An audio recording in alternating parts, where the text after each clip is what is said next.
All right, what's going on, y'all, man? Top of the year. I was walking and I seen this gentleman coming out of his tent right here.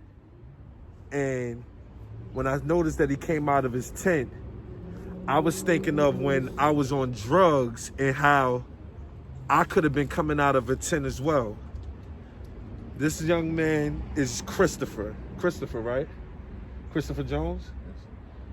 And I was looking at him and I noticed that he was crying, and it just had me thinking about like everything that we've been through all 2020.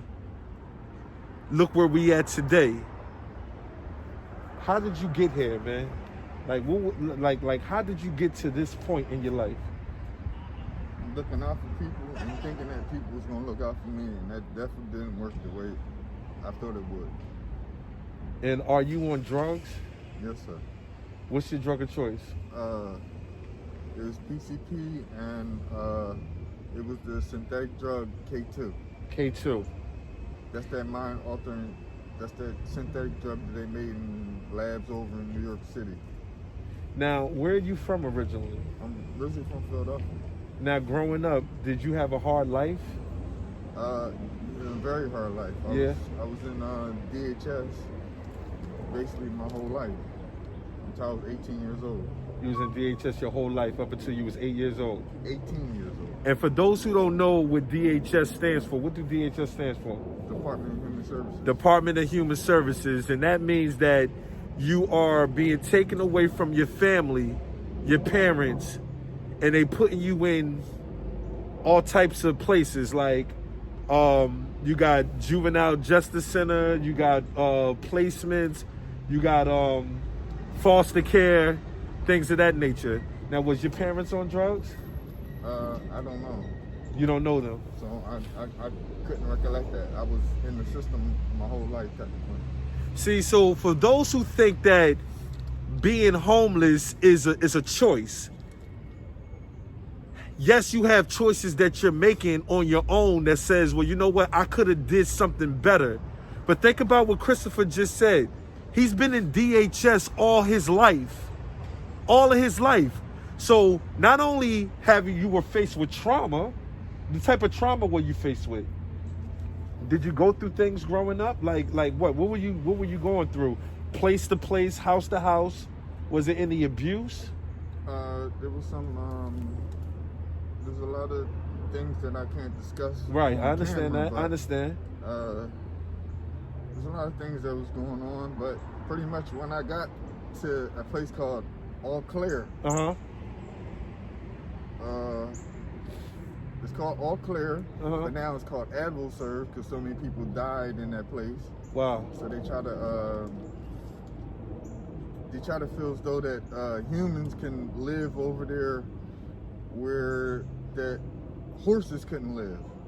Oh. So it's a place in Middletown, Delaware, and that's where I pretty much at majority of my life. Might as well say down in Middletown, Delaware, and pretty much outside of the city. So that's where they pretty much stuck me when they pretty much feel as though that they couldn't help me or I was unhelpable or however that may have gone. But the best thing that happened to me was my worker from DHS. Oh my God, I forgot his name. But it was a worker from DHS that was always the same worker, and he was with me through the struggles and the trials and tributes. I found out that he retired from DHS and he went to go do some other stuff. I pretty much lost contact with him, but it was a lot of things that was going on, and then I caught myself trying to subside all that stuff by turning to drugs, and which that was not the right way to go, because our family, we like to help people, but at the same time, when you helping people, there's a lot of people that got hidden agendas just trying to hurt you, and this is a lesson that's learned, because I had an accident that came through for me, and I got $23,000.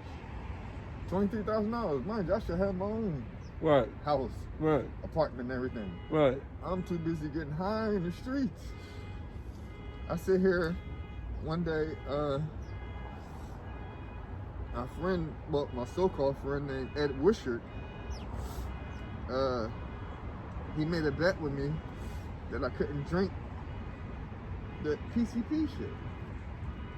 The actual liquid. The actual PCP liquid, mind you. So, mind you, when you smoking, mind you, anything that comes to your brain, you're automatically on that shit. So, when he betted me that, you know, mind you, I already had $23,000. Why would I want more money? But my brain automatically counteract the money part. And therefore, I drunk the dumb shit. When I drunk it, both of my kidneys fell. So technically, my aunt that opened her home to me, I didn't know what happened, but my cousins told me that I pretty much messed up my aunt's house. But they made it right, and everything's good with me and my aunt. But at the same time, both of my kidneys flatlined, and I technically was dead on the arrival, like right there. I was dead I was dead at the hospital, and they said I technically flatlined. How long have you been addicted to your drug of choice? Oh man. 10, 15, all your life? When did you start using drugs? How about that? Soon I couldn't deal with the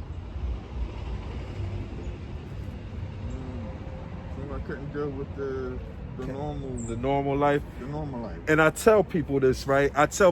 Me being a recovering addict, I always tell people start off by using drugs as recreational, right? For some people it's recreational, and then after recreational, guess what happens? You start using drugs to fight away the pain. You start using drugs to fight the pain of reality. This is me. He is me.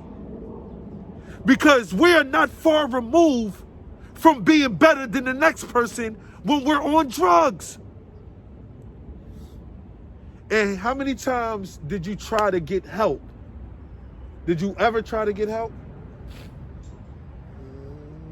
No, you can say no, I haven't. I was just trying to roll with the punches and thinking I was a super G. Right, like all of us, because we all, before I was addicted to drugs for 14 years. And the one thing that I didn't want to do is let people know that I was weak. But I'm telling you, you're not weak. It takes a strong individual to live in a place like this. Do you have children? I have a beautiful daughter. You have a beautiful daughter. How old is she? 9 going on 19, I think. 9 going on 9 going on 19. Mm-hmm. You know, and I don't even know if that's the correct age because I've been so high going through all this shit that you don't even know her real age. I probably don't even know that, sir. Just because this drugs fuck with your mind, and it's a mind-altering drug. That's what PCP is. No, and I understand, and this is what I want to tell the viewers, because a lot of our young children feel like this can never happen to them. Trust me, it definitely can, brother. A lot of our children, a lot of our adults, our peers feel like this can never happen. I would never be homeless. How long have you been homeless?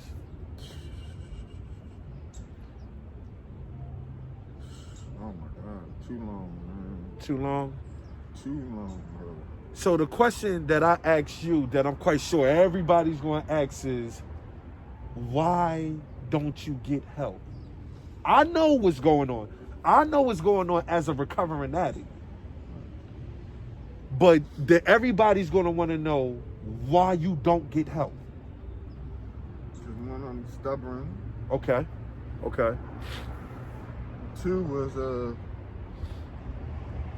I was worrying about these women, and which they ain't nothing but downfalls. They're always going to be around, and I need to stop focusing on women. I need to focus on me.